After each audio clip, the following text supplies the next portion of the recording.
أعوذ بالله من الشيطان الرجيم. بسم الله الرحمن الرحيم.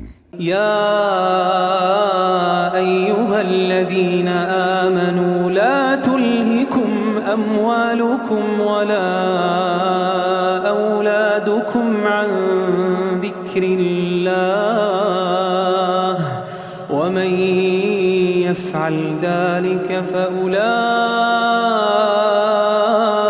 هم الخاسرون. وأنفقوا مما رزقناكم من قبل أن يأتي أحدكم الموت فيقول رب لولا أخرتني إلى أجل قريب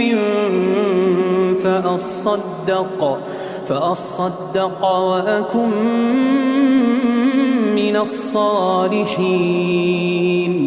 ولن يؤخر الله نفسا إذا جاء